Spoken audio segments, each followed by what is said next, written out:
안녕하십니까, 책돌입니다. 오늘 소개해드릴 책은 자동 부자 습관입니다. 저자는 데이비드 바크, 출판사는 마인드 빌딩입니다. 이 책의 내용을 요약하자면 자기만의 새어나가던 돈을 틀어막고 이렇게 마련한 자금을 어딘가로 자동이체해서 미래를 준비하자는 것이다. 저자인 데이비드 바크는 자동이체하는 자금을 담아둘 대표적인 수단으로 퇴직연금을 거론했다. 나라마다 사정이 다를 수 있음을 감안해서 바크가 제안한 자동 부자 습관은 각자의 재테크 지식 수준과 취향, 상황에 맞춰 퇴직연금을 포함한 여러 유형의 연금, 다양한 금융상품, 부동산, 주식, 외환, 금 등에 적용해보면 좋을 것이다. 이 자동 부자 습관은 저자가 맥킨타이어 부부를 만나면서 알게 된 비법입니다. 그들의 총 자산은 무려 20억 원에 달했습니다. 어떤 기준으로 보든 맥킨타이어 부부는 부자였습니다. 빚 없이 깔끔하게 자산을 많이 보유하고 있는 것만으로도 충분히 인상적이지만 그 때문만이 아니었어요. 투자로 인해 이자와 배당 수익을 꾸준히 받고 있는 데다 세를 준 집에서 연간 2,600만 원의 임대료가 들어오고 있었습니다. 보통 저는 누가 돈이 많다고 해서 놀라진 않습니다. 하지만 맥킨타이어 부부는 뭔가 달랐습니다. 그들은 부자처럼 보이지도 아주 특별해 보이지도 않았습니다. 오히려 그 반대로 너무나 평범해 보였습니다. 그럼 그들의 얘기를 들어보겠습니다. 사실 우리를 위한 돈을 대체 어떻게 모을 건지 배우기가 쉽진 않았어요. 처음에는 예산의 그 항목을 반영해 보려 했지만 당최 숫자가 맞춰지질 않아서 자주 싸우게 됐죠. 부모님들도 그렇게 해봤지만 서로 싸우게만 됐을 뿐이라면서 그래서 다 집어치우고 수입의 10%는 무조건 저금하기로 하셨대요. 미처 다른 데 쓸 생각할 겨를도 없게 말이죠. 우선 은퇴자금을 모으는 일부터 시작했어요. 아시겠지만 당시만 해도 아직 일반적인 기업 퇴직연금 제도가 없었죠. 하지만 제가 다니던 회사를 비롯한 많은 기업들이 희망자만 별도로 부을 수 있는 별도의 연금 제도를 운영하고 있었습니다. 제 동료들 대부분은 신경도 쓰지 않았지만 우리는 그 제도에 가입했죠. 그 다음 우선순위는 집을 살 돈을 모으는 것이었어요. 부모님들 모두가 이제껏 자신들이 한 최고의 투자는 집을 산 것이라고 하셨거든요. 집을 소유하면 자유와 안전을 누릴 수 있습니다. 하지만 또한 온전히 내 집을 갖는 게 핵심이라고도 하셨어요. 즉, 집을 사느라 빌린 대출금을 최대한 빨리 갚아야 한다는 뜻이죠. 아무리 주변의 친구들이 매일 집을 꾸미고 외식하느라 야단법석을 떨어도 소비를 줄이고 저축하는 데 힘쓰라고 하셨어요.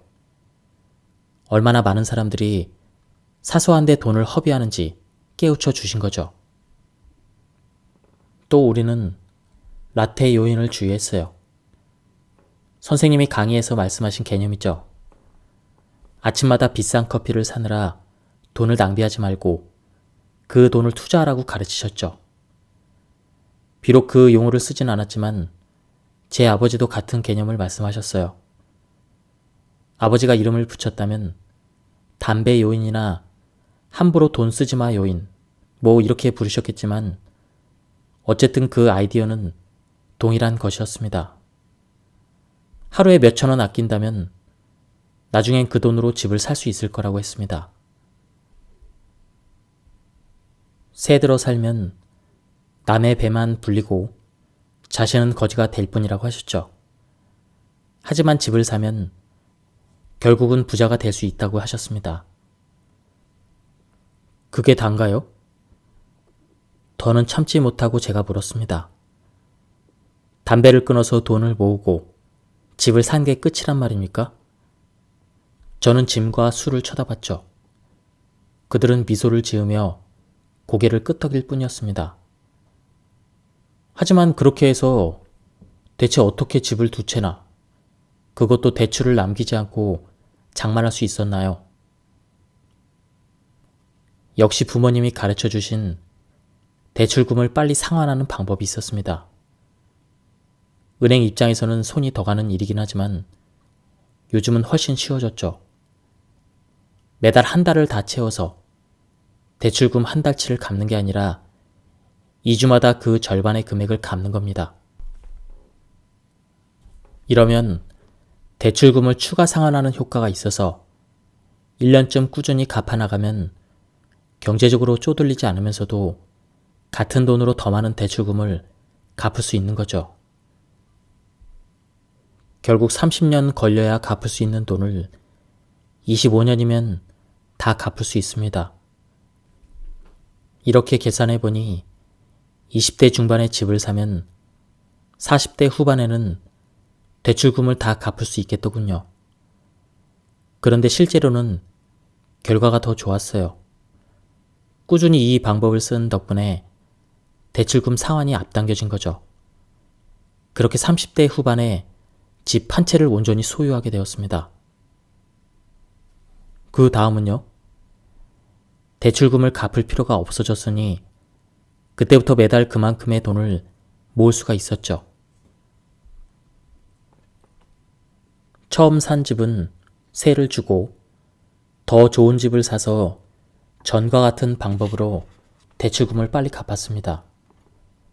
그렇게 해서 마침내 집 두 채가 온전히 우리 것이 된 거죠. 한 채는 주거용으로 쓰고 다른 한 채는 세를 져서 안정적인 이익을 거둘 수 있었습니다. 저희들이 지키는 엄격한 원칙이 있습니다.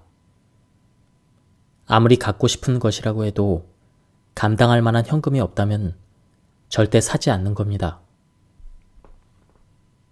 집을 사는 건 유일한 예외이지만 이 경우에도 대출금을 최대한 빨리 갚아야 합니다. 그리 쉬운 일은 아니지만 지켜야 되는 원칙이죠. 그래서 짐도 자신이 원하는 보트를 사기 위해서 5년간 돈을 모아야 했습니다. 그것도 중고로 말이죠. 제일 중요한 것은 현금이 부족하면 절대 사지 않는다는 것입니다. 결혼한 후에도 우리는 한 번도 카드 연체를 해본 적이 없습니다. 카드를 쓰면 그 달에 바로 갚아버리죠. 두 분 말씀이 다 옳습니다. 쓸데없는 소비를 줄이고 대출금을 빨리 갚고 자신에게 먼저 투자하고 현금 사정에 맞춰서 구매하고 카드빚을 지지 않는다는 것 모두 맞는 말이죠. 제가 가르치고 있는 내용이기도 하고요. 하지만 이 모든 것을 해내려면 엄청난 의지력이 필요한 게 사실입니다. 정말로 저는 여러분께 경의를 표합니다. 모두가 선생님들처럼 강한 의지력을 가졌다면 참 좋았겠지만 안타깝게도 그렇지 못합니다. 그게 여러분 같은 부자가 드문 이유겠죠? 사실 우리 부부는 의지력이 그렇게 강하지 않습니다. 우리가 이렇게 부자가 된 비결은 간단한 것에 있습니다. 월급이 들어오면 자동으로 적금 계좌에 이체되도록 해놨습니다. 여기서 중요한 건 그 과정이 모두 자동으로 이루어진다는 사실입니다. 일단 그렇게 세팅해 놓으면 두 번 신경 쓰지 않아도 되죠. 말 그대로 그냥 손을 떼도 되는 겁니다. 아예 신경 쓰지 않으면 잊어버릴 수도 없고 마음을 바꾸거나 일부러 하지 않을 수조차 없는 거죠. 월급에서 자동이체 되게끔 해놓기만 하면 부자가 되기 위한 자동 시스템을 갖출 수 있는 것입니다. 짐의 회사에 얘기해서 월급 계좌에서 기업 퇴직연금 계좌로 바로 이체되도록 했고 주택 대출금도 비슷한 방식으로 갚았습니다. 은행들이 자동이체 프로그램을 도입하자마자 매달 계좌에서 대출 상환금이 저절로 빠져나가게 했습니다. 또 수입 중의 일정액을 뮤추얼 펀드에 자동으로 입금되도록 해뒀습니다. 심지어 현금까지도 자동화시켰습니다. 매년 자선단체에 조금씩 기부했던 걸 자동화하고 나니까 그것도 한결 수월해졌습니다. 이것은 엄청난 일이 아닙니다. 누구나 우리처럼 할 수 있는 일입니다. 단지 젊은 나이에 부자가 되겠다고 결심을 하고 그를 위한 자동화 시스템을 구축해서 실패할 수 없게 만들었을 뿐입니다. 저스트 두잇이라는 나이키의 슬로건처럼 일단 하자는 게 저희의 모토였습니다. 재테크에서 필요한 건 오직 시스템을 자동화시키는 것 뿐입니다. 얼마나 버느냐보다 어떻게 쓰느냐가 중요하다. 자, 그럼 자동 부자가 되기 위해서 무엇부터 시작해야 될까요? 지금 당신의 머릿속에 떠오른 생각은 잘못일 가능성이 큽니다. 대부분의 사람들은 최대한 빨리 수입을 늘릴 새로운 방법을 찾는 것, 이것이 부자가 되는 비결이라고 믿고 있습니다. 더 많이 돈을 벌어야만 부자가 될 수 있어. 이렇게 생각합니다. 이런 말을 얼마나 많이 들어봤나요? 또 스스로 얼마나 자주 이렇게 얘기하나요? 하지만 틀렸습니다. 작년보다 수입이 올라간 사람을 붙잡고 저축도 늘었냐고 물어보세요. 거의 모든 사람들이 아니라고 답할 것입니다. 그 이유는 뭘까요? 대부분의 경우 더 많이 벌수록 더 많이 쓰기 때문입니다. 맥킨 타이어 부부에게서 얻을 수 있는 교훈은 너무나도 많지만 그중 딱 하나만 고른다면 이것이어야 합니다. 얼마나 버느냐는 부자가 되는 것과 거의 상관이 없다. 짐이 했던 말을 떠올려 봅시다. 연봉이나 투자로 얼마를 벌었는지에 대해서 그는 한마디도 하지 않았습니다. 그에 따르면 남들보다 빨리 돈을 모을 수 있었던 비결은 단지 쓰지 않아도 될 일에 돈을 쓰지 않는 것 뿐이었습니다. 예를 한번 들어보겠습니다. 만약에 아침에 5,000원짜리 커피를 먹는 대신에 퇴직연금으로 매일 5,000원씩 넣는다고 해보죠. 그럼 한 달이면 15만 원입니다. 그리고 1년이면 대략 200만 원 정도 됩니다.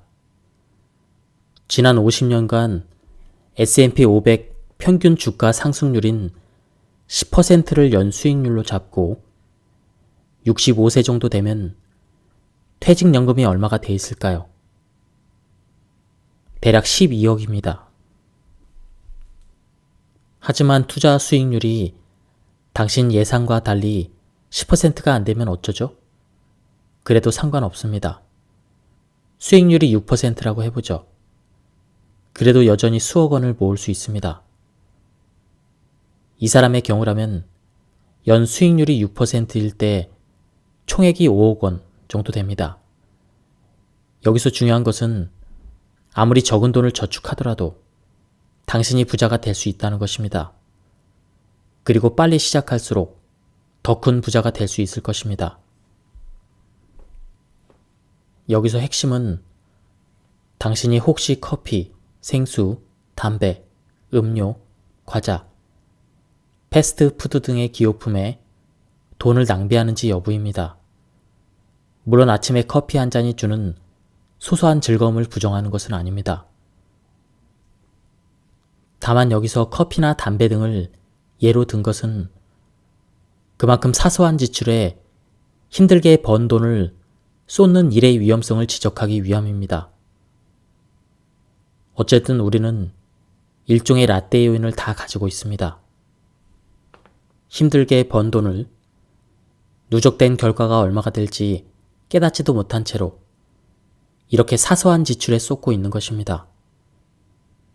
자신의 라떼 요인에 대해서 빨리 파악할수록 즉, 불필요한 지출에 대해서 빨리 인식할수록 더 빨리 그 지출을 막기 시작할 수 있습니다. 그렇게 더 많은 돈을 아낄 수가 있고 그만큼의 부를 미래를 위해서 쌓을 수 있게 되는 것입니다. 하루에 10,000원, 즉 한 달에 30만 원씩 연 수익률 10%의 상품에 투자할 경우 40년 정도가 되면 약 19억이라는 금액이 됩니다. 그리고 하루에 2만 원, 즉 한 달에 60만 원씩 연 수익률 10% 상품에 투자할 경우 40년이 되면 38억 정도가 됩니다. 라떼 요인을 찾을 때는 어림짐작할 수도 있고 실제 지출 내역을 적어보면서 확실히 파악할 수도 있습니다. 둘 다 가능하겠지만 정확한 내역을 파악하는 것이 아무래도 낫겠죠? 본인의 하루 동안의 지출 내역을 종이에 쭉 써보면 본인의 라떼 요인을 찾아내기가 수월해집니다. 지금 당장 자신을 위해 투자를 시작하라. 제가 제안하는 건 아주 간단합니다. 오늘부터 당장 적어도 하루 1시간은 자신을 위해 일하라는 겁니다.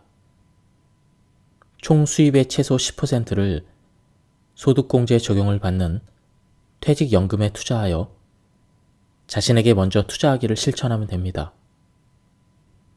이를 위해서 해야 될 일은 아래와 같습니다. 미래를 위해 자신에게 먼저 투자하겠다고 결심하세요. 퇴직연금 계좌를 개설하세요. 총 수입의 10%를 이 계좌에 납부하세요.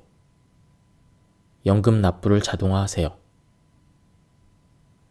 오늘부터 나는 나를 위해 일하기로 했다. 이 결심을 지금 당장 행동에 옮길 수도 있고 좀 더 생각해 볼 수도 있겠지만 확실하게 실천할 수 있는 방법을 하나 알려드리죠.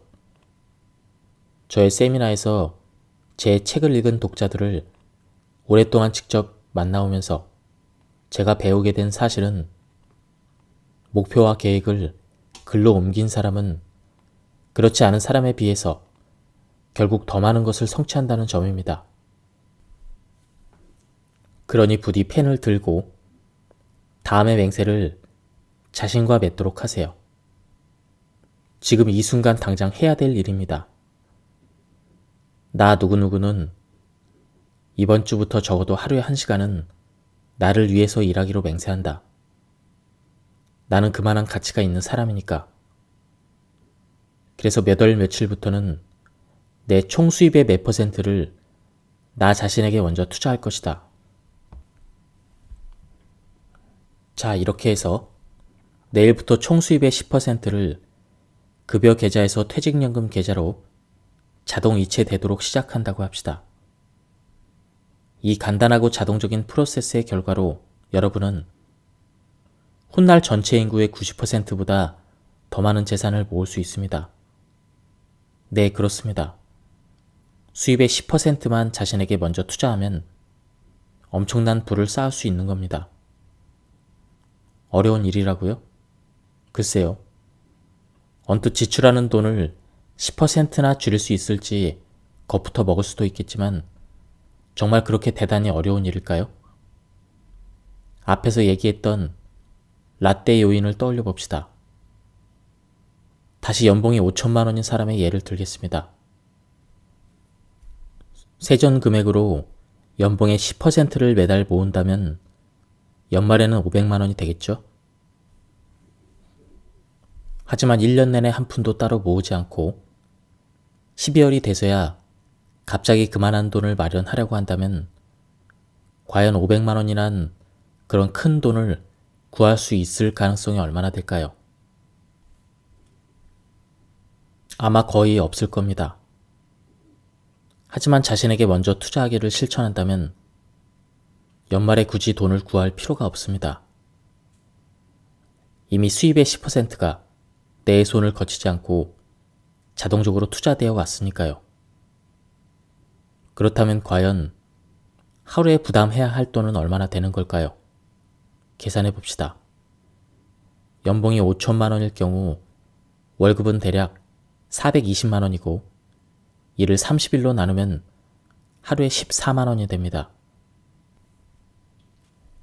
이 중 10%를 저축한다면 하루에 14,000원을 저축하는 것이죠. 그런데 만약 이 돈을 자신에게 먼저 투자하지 않는다면 얼마를 잃게 되는 셈일까요? 매월 42만 원씩 35년간 수익률 10%인 퇴직연금 계좌에 납부한다면 과연 얼마일까요? 10억이 넘습니다. 사실은 훨씬 크죠. 대략 16억 원에 해당하는 돈이 모이게 됩니다. 이는 반대로 자신에게 먼저 투자하지 않을 경우 잃게 되는 대가인 겁니다. 퇴직연금에 먼저 투자해야 되는 가장 큰 이유는 세금 혜택이나 회사의 일부 추가 부담 때문보다도 부를 축적하는 데 자동화가 가장 효율적이기 때문입니다. 일단 가입만 하면 저절로 이루어집니다. 더 이상 다른 게 필요 없죠. 급여에서 퇴직연금 계좌로 납부금이 자동으로 이체되니까요. 자동으로 이루어지는 프로세스이기에 오랫동안 지속할 가능성이 커지는 겁니다.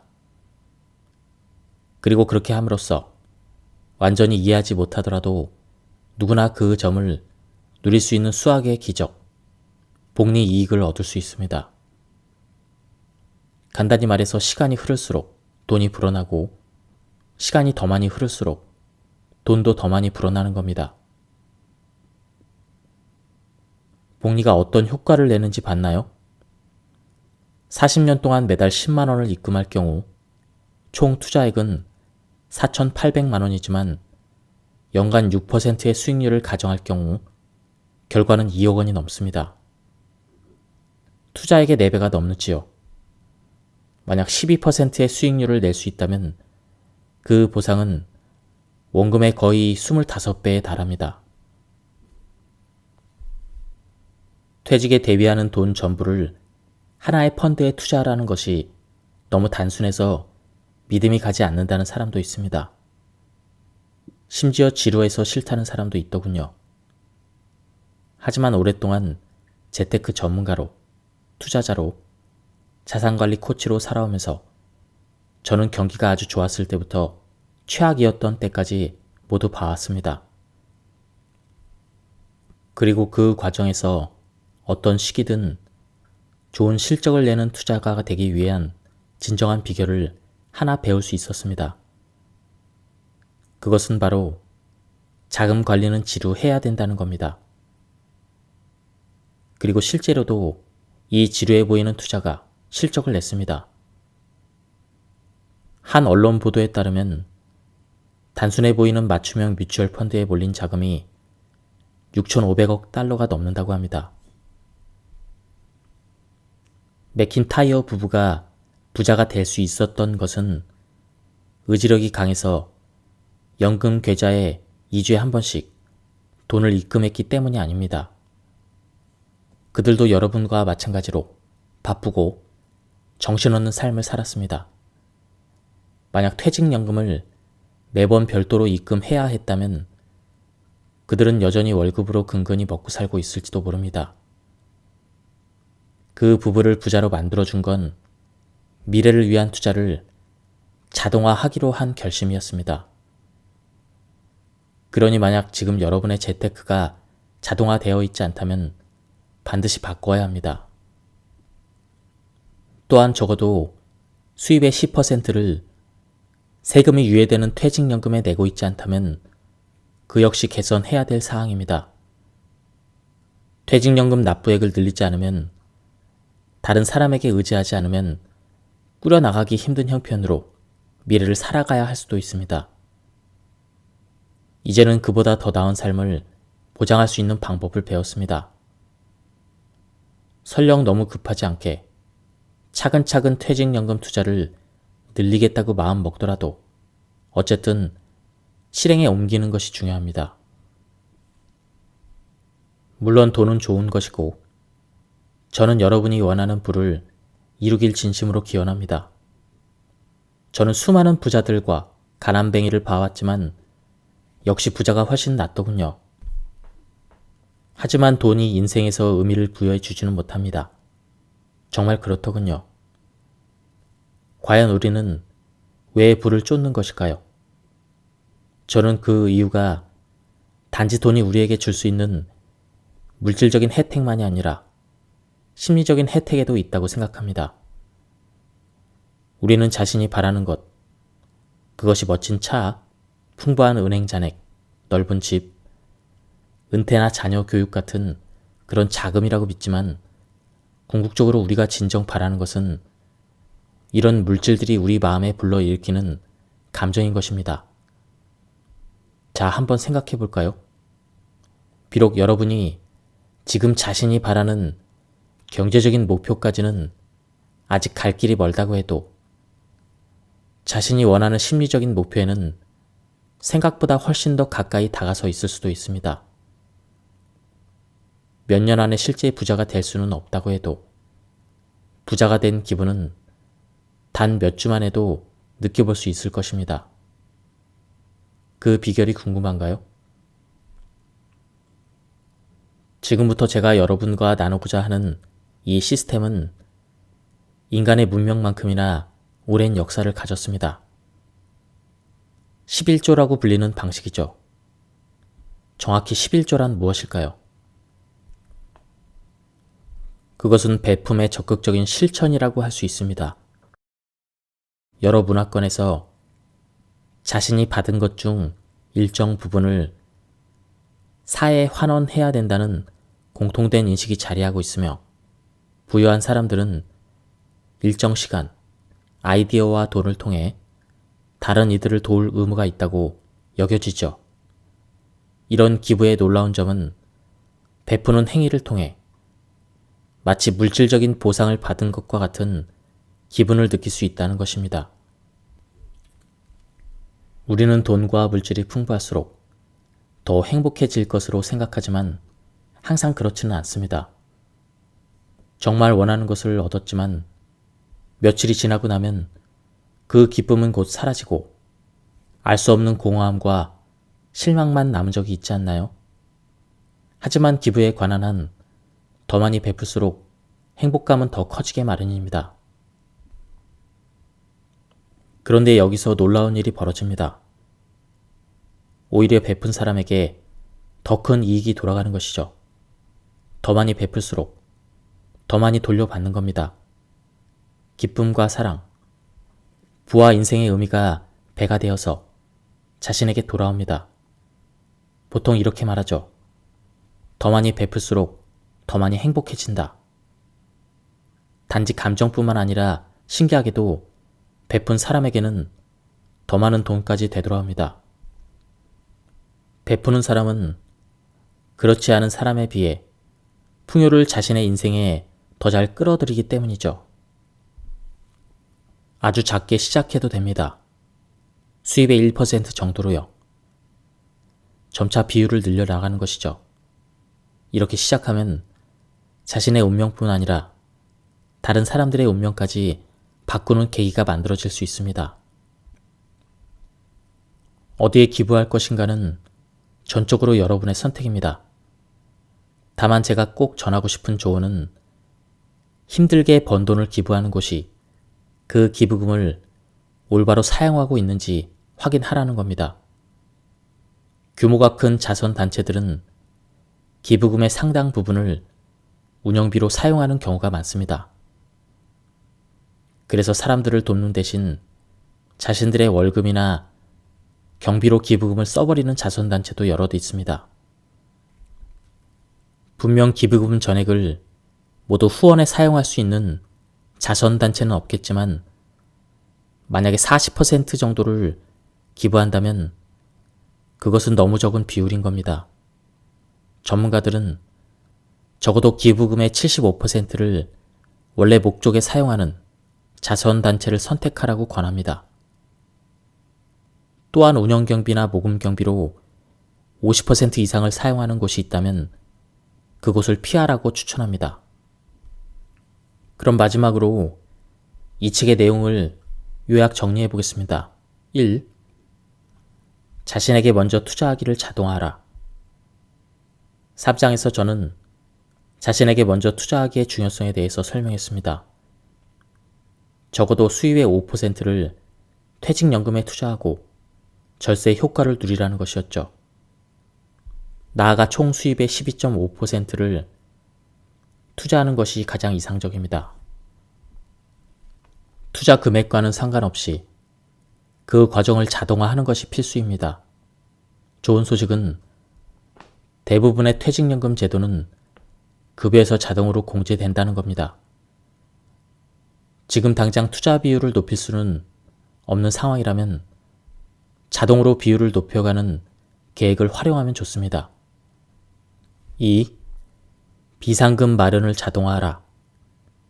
5장에서는 적어도 3개월치의 생활비를 비상금으로 유지해야 된다고 설명했습니다. 그리고 일반 예금 계좌가 아닌 별도 목적을 위한 계좌에 적립해 두라고 했죠. 비상금으로 충분한 돈이 모일 때까지는 적어도 수입의 5%가 곧바로 비상금 계좌에 이체되도록 해야 합니다. 은행 자동이체 서비스를 이용해서 급여가 입금될 때마다 자동으로 비상금이 쌓일 수 있도록 하는 것이 좋습니다. 셋. 드림머니 자금을 자동화하라. 쉽게 말씀드리면 드림머니란 집, 자동차, 결혼, 여행, 기타 요리학원 등 당신이 꿈꾸는 그 무엇이든 늘 비용으로 쓰기 위한 돈입니다. 이런 꿈들을 이루는 데는 대개 현금이 필요하지만 대부분의 사람들은 꿈을 이루기 위한 현금을 보유하지 못하는 경우가 많아서 신용카드 빚이든 다른 방법으로 대출을 받든 결국 돈을 빌리게 됩니다. 그렇지 않으면 그 꿈은 결코 현실로 만들 수 없으니까요. 어떤 면으로는 이 드림머니 계좌가 여러분이 가져야 할 가장 중요한 계좌라고 할 수 있습니다. 꿈을 이루는 것이야말로 가슴 뛰는 인생을 살게 해주는 원동력이죠. 비상금 계좌와 마찬가지로 드림머니 전용 계좌를 만들어서 총 수입의 일정 비율을 자동으로 이체할 수 있게 설정해야 합니다. 예, 지금까지 이 책에 대한 리뷰를 모두 마쳤습니다. 이 책은 실제로 읽어보면 굉장히 재미있고 수술 잘 익혀지는 그런 책이었습니다. 그리고 이 책의 무엇보다 큰 장점은 다소 어려울 수도 있는 재테크를 굉장히 쉽게 썼다는 점입니다. 누구나 사전 지식이 없어도 이해할 수 있도록 직관적으로 잘 쓴 책입니다. 한번 책을 구해서 읽어보실 것을 추천드립니다. 다만 단점이라면 미국의 사례를 들어서 설명하기 때문에 우리나라와는 조금 다른 점이 있었습니다. 하지만 이 점을 감안해서 이 책을 본다면 굉장히 많은 것을 얻어갈 수 있을 것 같습니다. 예, 여기서 리뷰를 마치도록 하겠습니다. 감사합니다. 안녕하십니까, 책돌입니다. 오늘 소개해드릴 책은 자동 부자 습관입니다. 저자는 데이비드 바크, 출판사는 마인드 빌딩입니다. 이 책의 내용을 요약하자면 자기만의 새어나가던 돈을 틀어막고 이렇게 마련한 자금을 어딘가로 자동이체해서 미래를 준비하자는 것이다. 저자인 데이비드 바크는 자동이체하는 자금을 담아둘 대표적인 수단으로 퇴직연금을 거론했다. 나라마다 사정이 다를 수 있음을 감안해서 바크가 제안한 자동 부자 습관은 각자의 재테크 지식 수준과 취향, 상황에 맞춰 퇴직연금을 포함한 여러 유형의 연금, 다양한 금융상품, 부동산, 주식, 외환, 금 등에 적용해보면 좋을 것이다. 이 자동부자 습관은 저자가 맥킨타이어 부부를 만나면서 알게 된 비법입니다. 그들의 총 자산은 무려 20억 원에 달했습니다. 어떤 기준으로 보든 맥힌 타이어 부부는 부자였습니다. 빚 없이 깔끔하게 자산을 많이 보유하고 있는 것만으로도 충분히 인상적이지만 그 때문만이 아니었어요. 투자로 인해 이자와 배당 수익을 꾸준히 받고 있는 데다 세를 준 집에서 연간 2,600만 원의 임대료가 들어오고 있었습니다. 보통 저는 누가 돈이 많다고 해서 놀라진 않습니다. 하지만 맥킨 타이어 부부는 뭔가 달랐습니다. 그들은 부자처럼 보이지도 아주 특별해 보이지도 않았습니다. 오히려 그 반대로 너무나 평범해 보였습니다. 그럼 그들의 얘기를 들어보겠습니다. 사실 우리를 위한 돈을 대체 어떻게 모을 건지 배우기가 쉽진 않았어요. 처음에는 예산의 그 항목을 반영해 보려 했지만 당최 숫자가 맞춰지질 않아서 자주 싸우게 됐죠. 부모님들도 그렇게 해봤지만 서로 싸우게만 됐을 뿐이라면서 그래서 다 집어치우고 수입의 10%는 무조건 저금하기로 하셨대요. 미처 다른 데 쓸 생각할 겨를도 없게 말이죠. 우선 은퇴자금을 모으는 일부터 시작했어요. 아시겠지만 당시만 해도 아직 일반적인 기업 퇴직연금 제도가 없었죠. 하지만 제가 다니던 회사를 비롯한 많은 기업들이 희망자만 별도로 부을 수 있는 별도의 연금 제도를 운영하고 있었습니다. 제 동료들 대부분은 신경도 쓰지 않았지만 우리는 그 제도에 가입했죠. 그 다음 우선순위는 집을 살 돈을 모으는 것이었어요. 부모님들 모두가 이제껏 자신들이 한 최고의 투자는 집을 산 것이라고 하셨거든요. 집을 소유하면 자유와 안전을 누릴 수 있습니다. 하지만 또한 온전히 내 집을 갖는 게 핵심이라고도 하셨어요. 즉, 집을 사느라 빌린 대출금을 최대한 빨리 갚아야 한다는 뜻이죠. 아무리 주변의 친구들이 매일 집을 꾸미고 외식하느라 야단법석을 떨어도 소비를 줄이고 저축하는 데 힘쓰라고 하셨어요. 얼마나 많은 사람들이 사소한 데 돈을 허비하는지 깨우쳐 주신 거죠. 또 우리는 라테 요인을 주의했어요. 선생님이 강의에서 말씀하신 개념이죠. 아침마다 비싼 커피를 사느라 돈을 낭비하지 말고 그 돈을 투자하라고 가르치셨죠. 비록 그 용어를 쓰진 않았지만 제 아버지도 같은 개념을 말씀하셨어요. 아버지가 이름을 붙였다면 담배 요인이나 함부로 돈 쓰지 마 요인, 뭐 이렇게 부르셨겠지만 어쨌든 그 아이디어는 동일한 것이었습니다. 하루에 몇천 원 아낀다면 나중엔 그 돈으로 집을 살 수 있을 거라고 했습니다. 새 들어 살면 남의 배만 불리고 자신은 거지가 될 뿐이라고 하셨죠. 하지만 집을 사면 결국은 부자가 될 수 있다고 하셨습니다. 그게 단가요? 더는 참지 못하고 제가 물었습니다. 담배를 끊어서 돈을 모으고 집을 산 게 끝이란 말입니까? 저는 짐과 술을 쳐다봤죠. 그들은 미소를 지으며 고개를 끄덕일 뿐이었습니다. 하지만 그렇게 해서 대체 어떻게 집을 두 채나, 그것도 대출을 남기지 않고 장만할 수 있었나요? 역시 부모님이 가르쳐 주신 대출금을 빨리 상환하는 방법이 있었습니다. 은행 입장에서는 손이 더 가는 일이긴 하지만 요즘은 훨씬 쉬워졌죠. 매달 한 달을 다 채워서 대출금 한 달치를 갚는 게 아니라 2주마다 그 절반의 금액을 갚는 겁니다.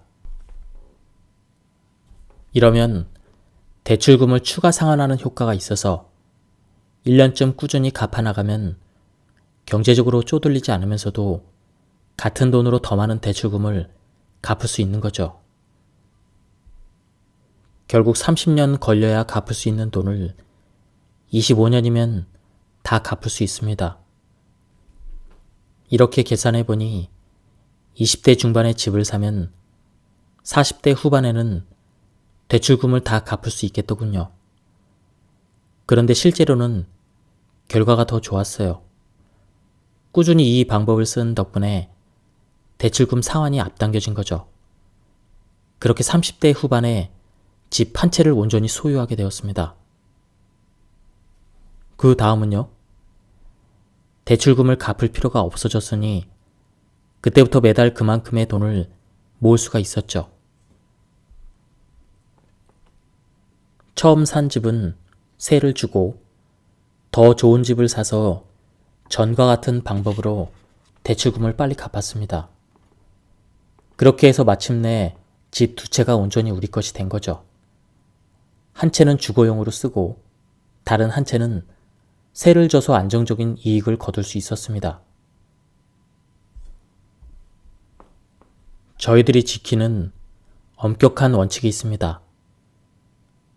아무리 갖고 싶은 것이라고 해도 감당할 만한 현금이 없다면 절대 사지 않는 겁니다. 집을 사는 건 유일한 예외이지만 이 경우에도 대출금을 최대한 빨리 갚아야 합니다. 그리 쉬운 일은 아니지만 지켜야 되는 원칙이죠.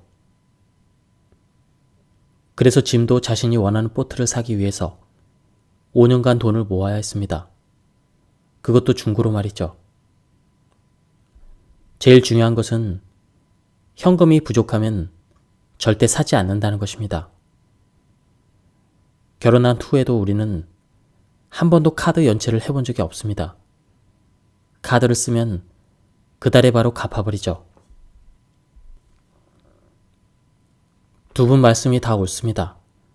쓸데없는 소비를 줄이고 대출금을 빨리 갚고 자신에게 먼저 투자하고 현금 사정에 맞춰서 구매하고 카드빚을 지지 않는다는 것 모두 맞는 말이죠.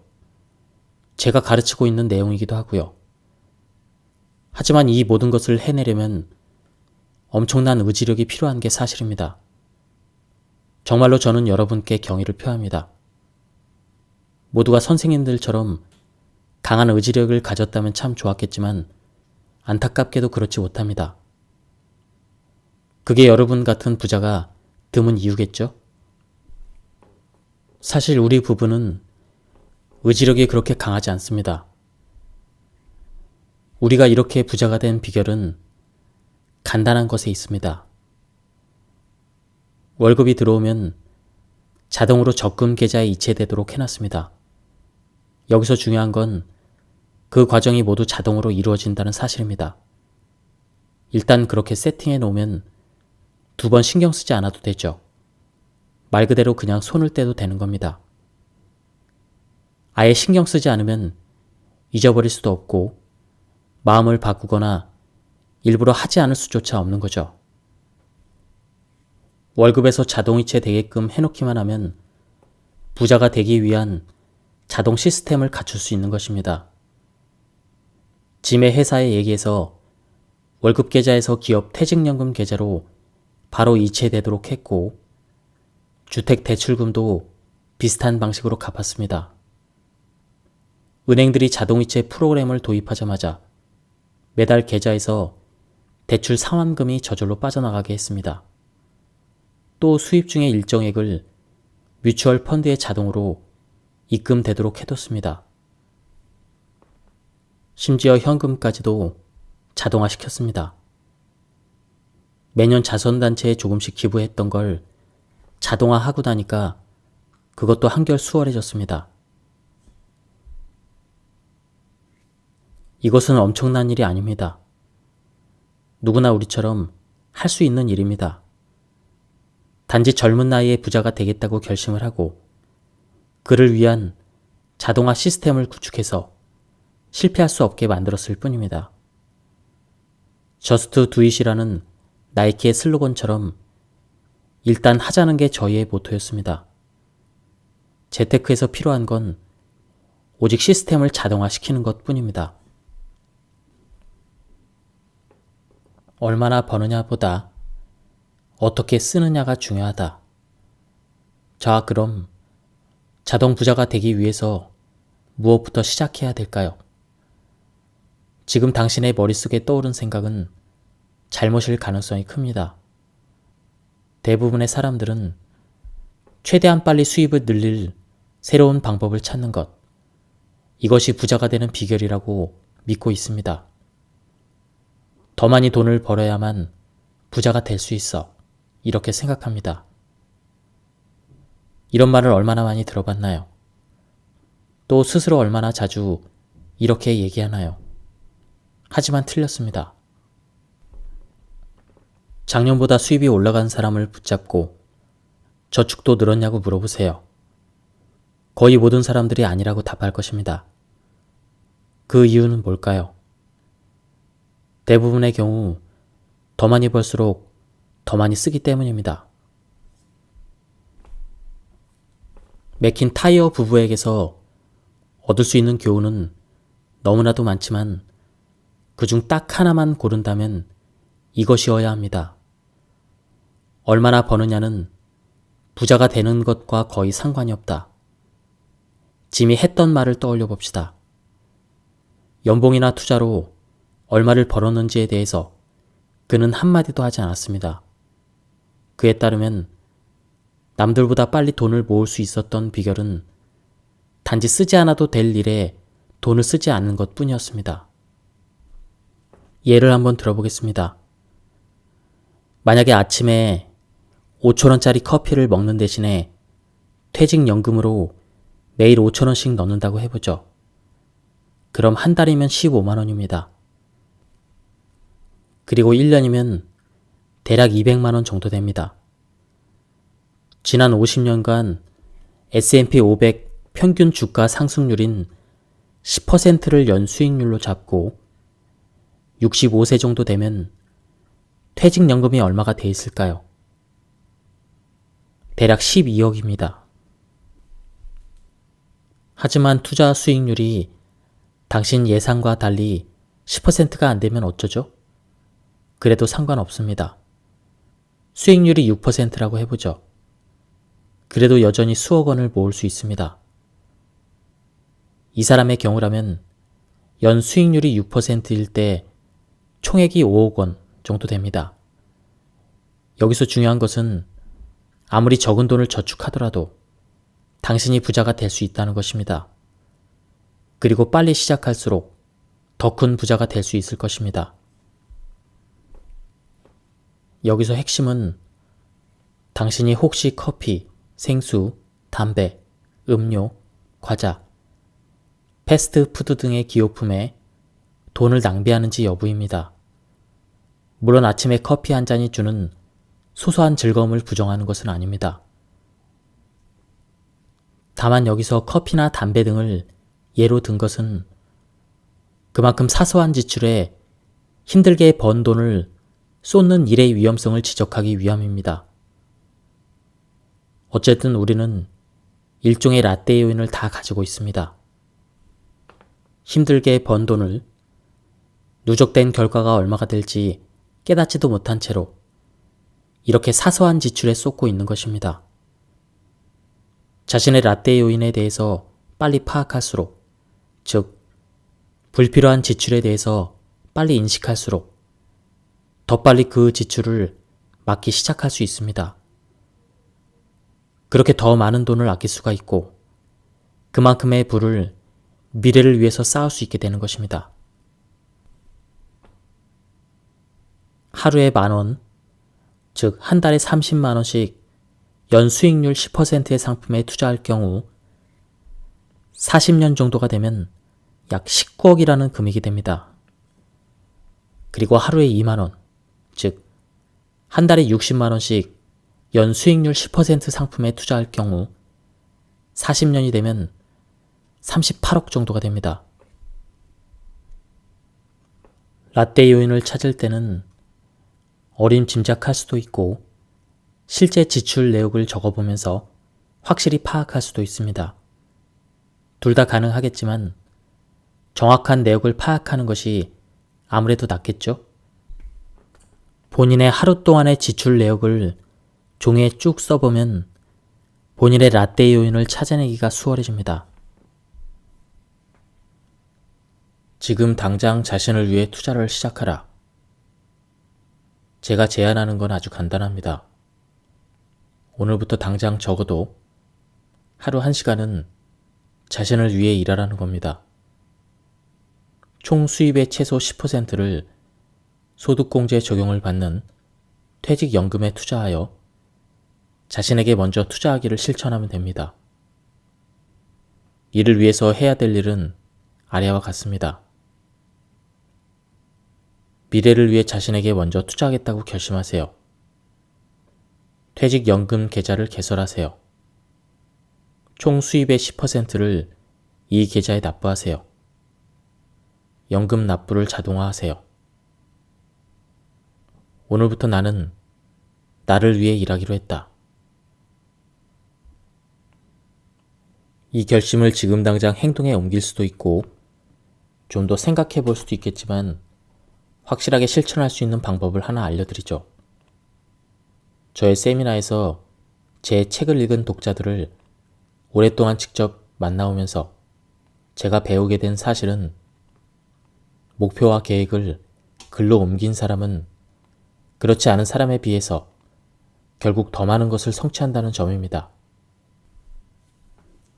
그러니 부디 펜을 들고 다음의 맹세를 자신과 맺도록 하세요.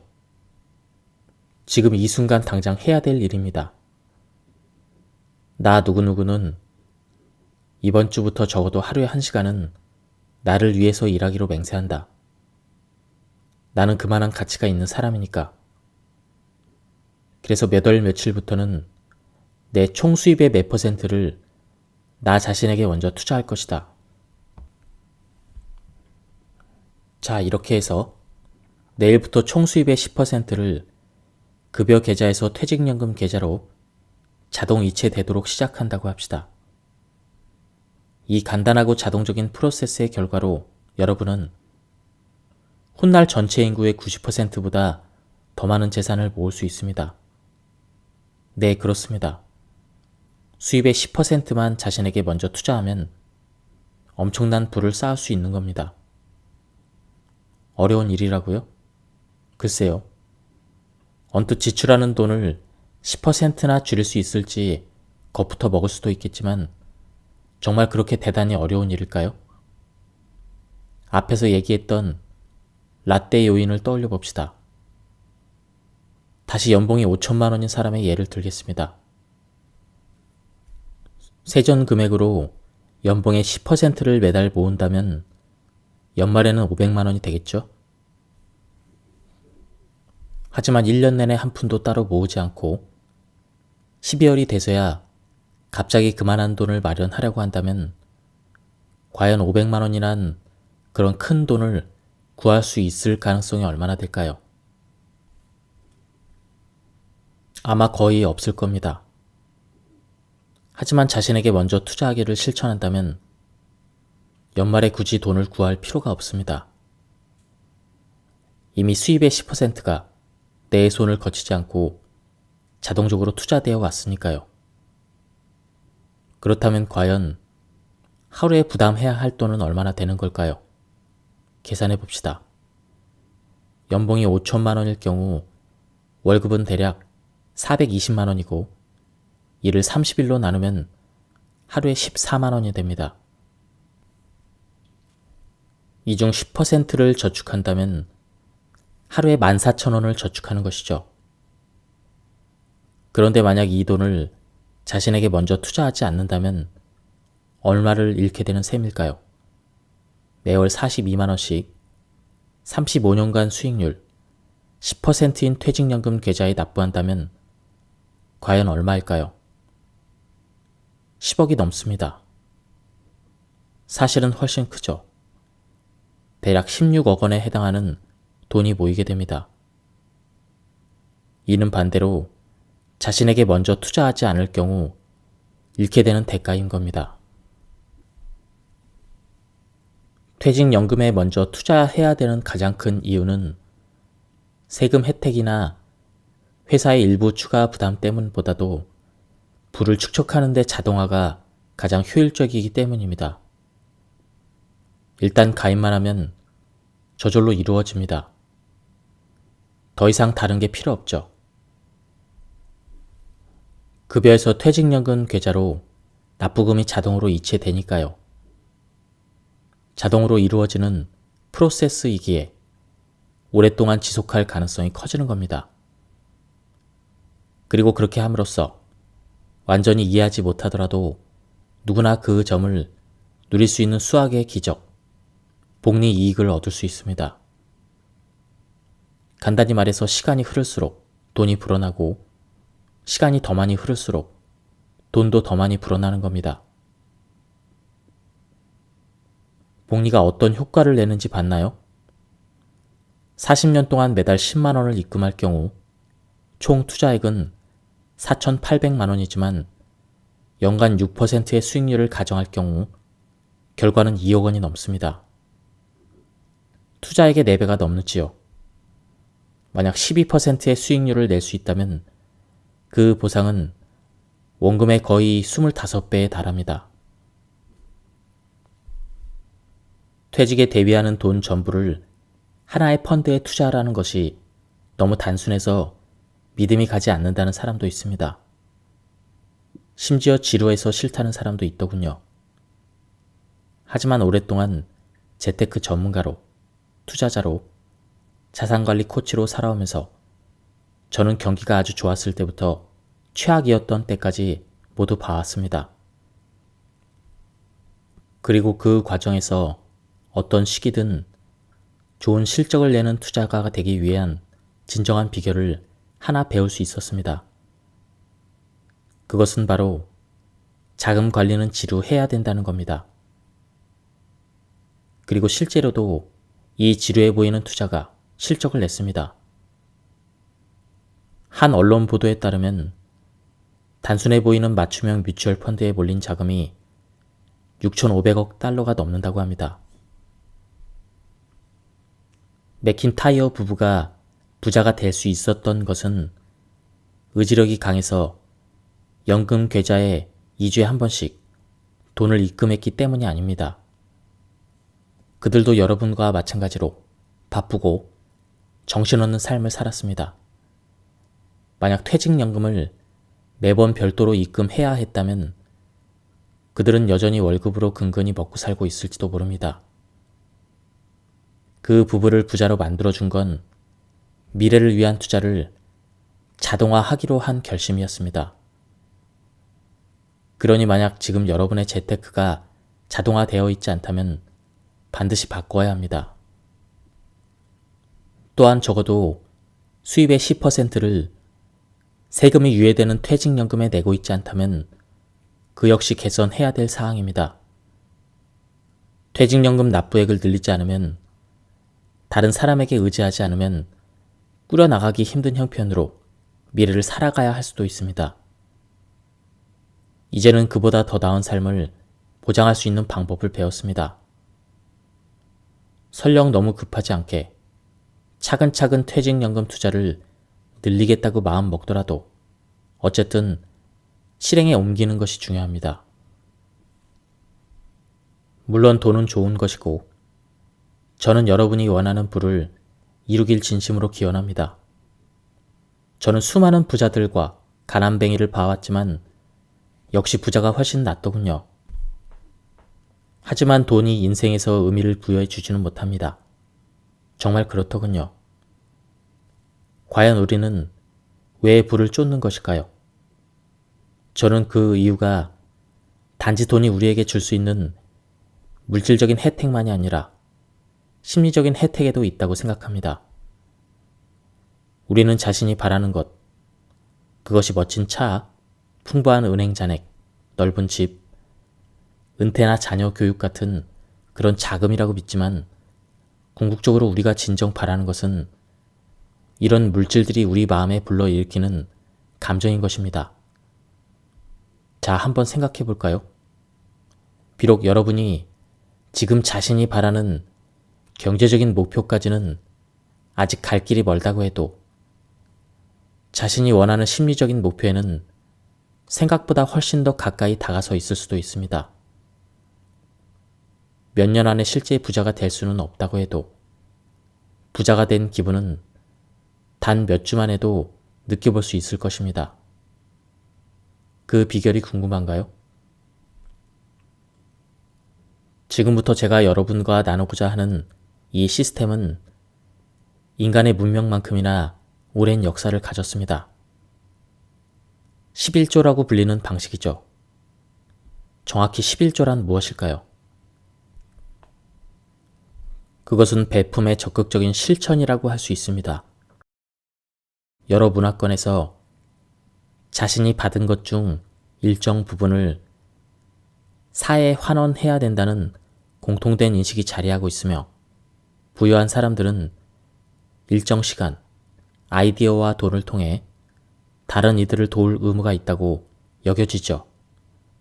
이런 기부의 놀라운 점은 베푸는 행위를 통해 마치 물질적인 보상을 받은 것과 같은 기분을 느낄 수 있다는 것입니다. 우리는 돈과 물질이 풍부할수록 더 행복해질 것으로 생각하지만 항상 그렇지는 않습니다. 정말 원하는 것을 얻었지만 며칠이 지나고 나면 그 기쁨은 곧 사라지고 알 수 없는 공허함과 실망만 남은 적이 있지 않나요? 하지만 기부에 관한 한 더 많이 베풀수록 행복감은 더 커지게 마련입니다.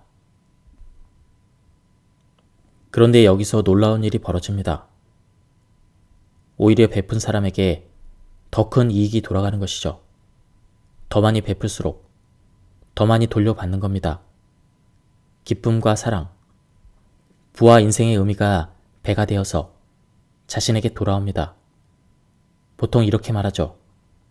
더 많이 베풀수록 더 많이 행복해진다. 단지 감정뿐만 아니라 신기하게도 베푼 사람에게는 더 많은 돈까지 되돌아옵니다.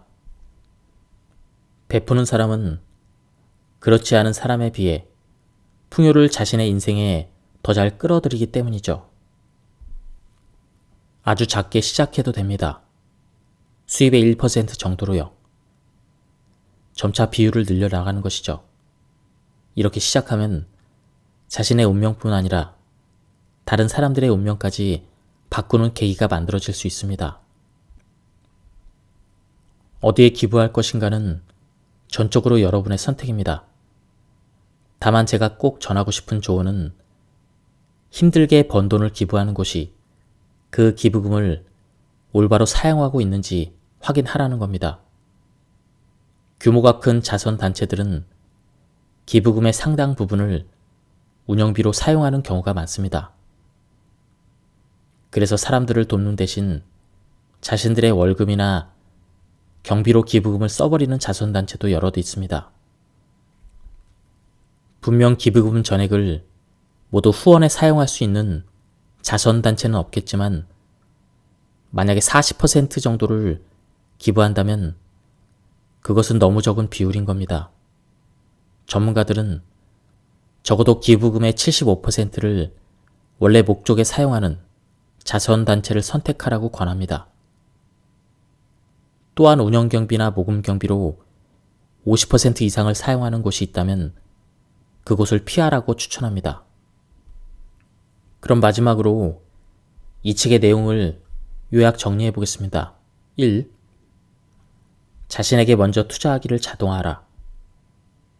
3장에서 저는 자신에게 먼저 투자하기의 중요성에 대해서 설명했습니다.